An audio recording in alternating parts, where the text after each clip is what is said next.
All right, great morning. Thank God it's Friday. Good morning and welcome to today's edition of the show. Scoreboard in 15, right on 32 FM 94.9. Well, the 24th day in the 11th month, we know how the actions definitely lies later this weekend, starting from today. It also marks the beginning of the CAF Champions League and also the CAF Confederations Cup. That's talking about the games set to go down on the African continent. And of course, we have just one team from Nigeria representing us at the CAF competitions.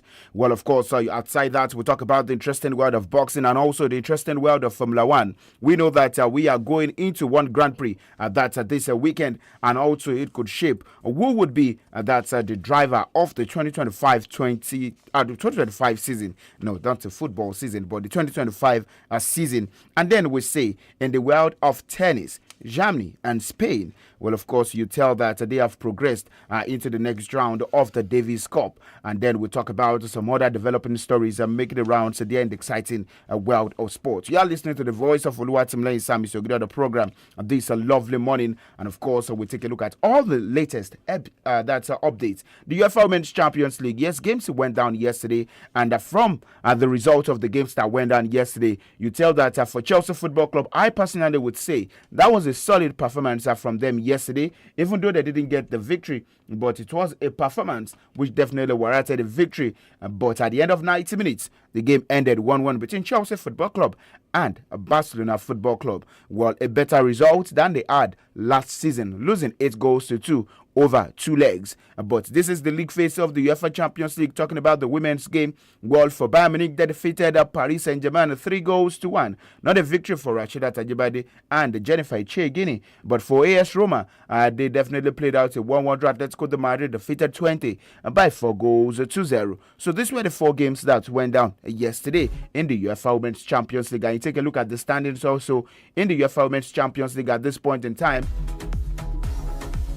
You tell that, of course, how many teams have solid 12 points from the 4 games played. No team remains perfect in the UEFA Women's Champions League. Barcelona, 10 points, top of the table. Lyon, 10 points, second. Wolfsburg, 9 points. Bayern Munich, 9 points. Manchester United women, 9 points. And of course, you tell that Chelsea women, they have 8 points. For Arsenal, the defending champions, of course, a bad season for them. From 4 games played, 2 victories, 2 defeats for them. A goal difference of 1. And seated at the bottom of the UEFA Champions League standings is Paris Saint-Germain with 0 points. And then you talk about the recruitment of Paris Saint-Germain women they've done this season.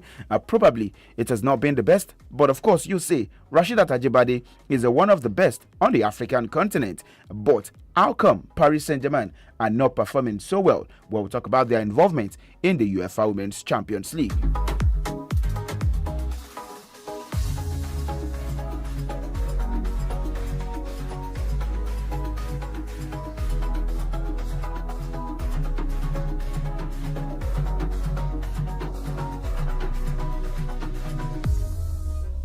All right, quickly, still talking about football stories now.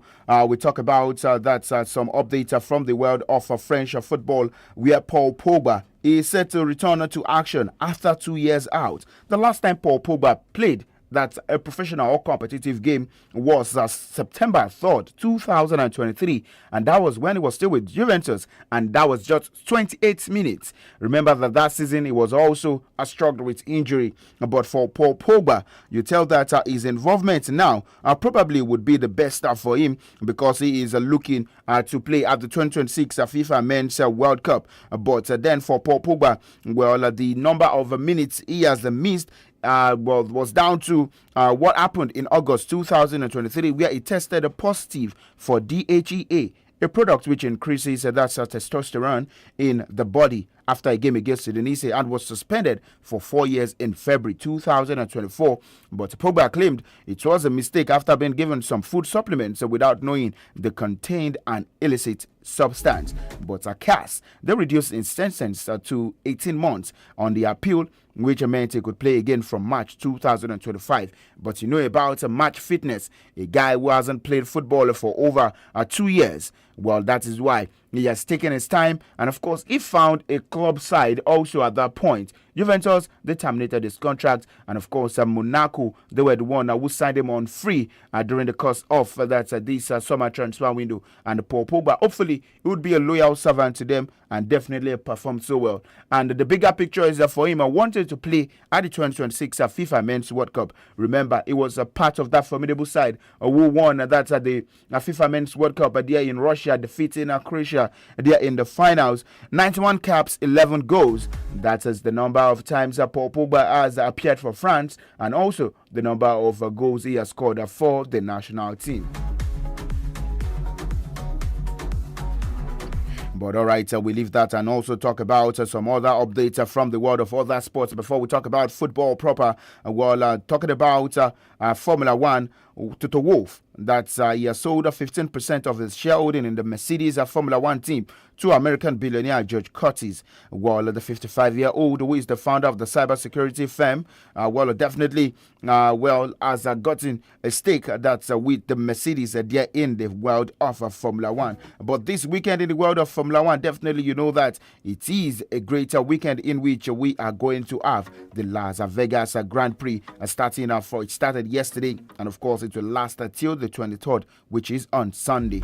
We're quickly taking a look at the standings there in the world of Formula One so that you can clear your head and know the importance of this race set to go down this weekend. Lando Norris of the McLaren, top of the standing with 390 points. Oscar Piastri of the McLaren also a second with 366 points, and Max Verstappen is third with 341 points. So Lando Norris' top sessions disrupted by loser man old cover, and of course you tell that Max Verstappen says he will do everything possible to win that the Las Vegas Grand Prix set to go down this weekend.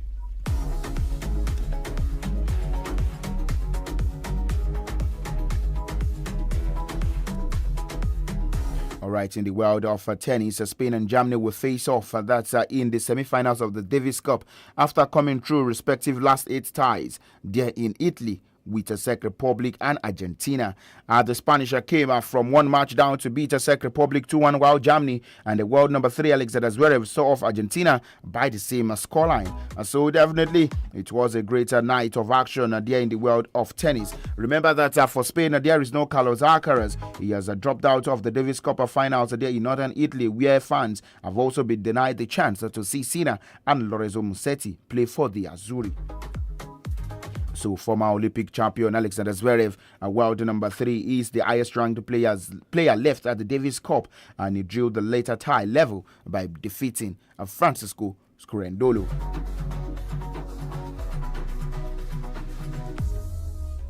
Well, for Italy, they will take on Belgium in their first semi-final in front of the Pakistan crowd. That's later today. All right, talking about boxing at this point in time, it is all about Britain. That's Fabio Wadley, who says he still needs to earn his right to call himself the world heavyweight champion, and believes he has a point to prove to the fans. But definitely, we know we'll listen to his voice. But first, let's take update from the BBC, and when we come back, we'll definitely talk more about a boxing story, which definitely involves Fabio Wadley, who is definitely now the new WBO heavyweight champion. Why is he WBO heavyweight champion? Remember, I told you earlier this week that Usyk surrendered or relinquished his belt so as to have Wadley, who defeated Joseph Parker earlier this year to win the title. So now let's join our partners, the BBC, and when we come back, we'll just part of the show with that's Fabio Wadley speaking about wanting to earn the right to become the champion. But first, the BBC Premier League update. BBC Premier League update from the home of Premier League football. Hello, I'm Harry Roy at the BBC Sports Centre. An expert panel has ruled that Liverpool's controversial disallowed goal at Manchester City was correctly not overturned by VAR. The 5-person panel voted 3-2 that the on-field decision to allow the goal was incorrect, but also found that VAR was correct not to intervene. Meanwhile, the Newcastle United boss Eddie Howe was given an injury update ahead of their crucial game on Saturday against Manchester City. Newcastle are in desperate need to turn around their form after back-to-back Premier League defeats away at West Ham, then Brentford. Anthony, we'll wait and see. He'll be touch and go for the game. Sandro should be fine. Yeah, and we've still got a few, obviously, that we're nursing back. Tino Livramento, Lewis Hall, still in the early stages, although he's made a couple of really good appearances. Johan Visser's still out, but starting to up his work now. So, yeah, we're looking at a healthier place. Elsewhere, West Ham United will look to make it 3 straight Premier League wins this weekend, but face a tough test away at Bournemouth. The Hammers are still in the bottom 3 and will have to play without their star midfielder Lucas Paquetá. The Brazilian is suspended after picking up a 5th yellow card in the win over Burnley last time out, and his manager Nuno Espirito Santo admits it's a big blow. It's impossible to replace a player like Lucas. We have to be aware what he means for us, what he gives us, his talent, fantastic player, so irreplaceable. On the topic of Burnley, the side who sit above West Ham on goal difference in 17th place, they face a tough task against Chelsea at Turf Moor.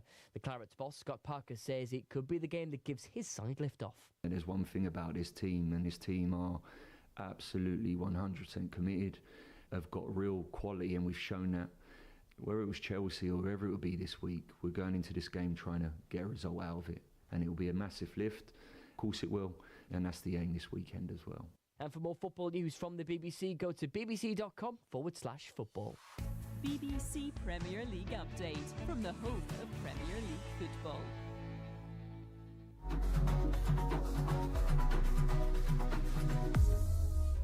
All right, welcome back. There you listen to the BBC Premier League update. But from actions are set to go down later this weekend.